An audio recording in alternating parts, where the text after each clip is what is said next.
எல்லோருக்கும் வணக்கம். நான் doctor Maheswari Hariharan, Madurai nursing home வில்லிவாக்கத்திலேருந்து பேசுகிறேன். இன்றைக்கான சிறப்பு பதிவு பார்த்தீங்கன்னா, பிரெக்னன்சியில் ஏற்படும் முக்கிய பிரச்சனைகள், முதல் 3 மாதத்தில் ஏற்படும் முக்கிய பிரச்சனைகள் பார்த்தீங்கன்னா, ஒன்று வந்து எக்ஸசிவாக வாமிட்டிங் இருக்கிறது, இன்னொன்று வந்து கான்ஸ்டிபேஷன் ட்ரபிள். இதில் முதல்ல எக்ஸசிவ் வாமிட்டிங் பற்றி பேசலாம். எக்ஸஸ் வாமிட்டிங் அப்படிங்கிறதுல பார்த்தீங்கன்னா, இது வந்து பிரெக்னன்சி ஹார்மோனுடைய எஃபெக்ட்னால வர வாமிட்டிங் தான். இது பார்த்தீங்கன்னா முதல்ல வந்து 1.5 மாதத்துலேருந்து அந்த 2.5 மாதம் வந்து ரொம்ப ஜாஸ்தியாக இருக்கும். ஸோ இந்த வாமிட்டிங்னால நம்மளுக்கு என்னென்ன விளைவுகள் ஏற்படும் அப்படின்னு பார்த்தீங்கன்னா, நம்ம உடம்புல உள்ள தண்ணிச்சத்து குறையும். ஸோ நீங்கள் அதை வந்து சாப்பிட்றதுனுடைய தன்மையும் குறையும், அளவும் குறையும்.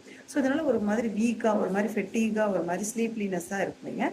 ஸோ இதை நம்ம எப்படி டேக்கிள் பண்ண முடியும் அப்படின்னு பார்த்தீங்கன்னா, நீங்கள் வந்து உங்களுக்கு லைக் பண்ணுறீங்களோ இல்லையோ உங்களுடைய ஃபுட்டை வந்து நீங்கள் ஸ்கிப் பண்ணக்கூடாது.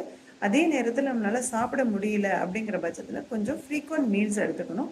இன்னொன்று குவான்டிட்டி வந்து கம்மியாக எடுத்துக்கணும். So less amount frequent meals, இதுதான் என்னுடைய இம்பார்ட்டன்ஸ். அலாங் வித் உங்களுக்கு அந்த ஆன்டிஎமெட்டிக் மெடிக்கன்ஸ்னு நீங்கள் வந்து எடுத்துக்கலாம். ஸோ இதன் மூலமாக அந்த வாமிட்டிங்கை வந்து டேக்கிள் பண்ணலாம். கான்ஸ்டிபேஷன் ப்ராப்ளமும் அடுத்த பதிவில் பார்ப்போம். நன்றி, வணக்கம்.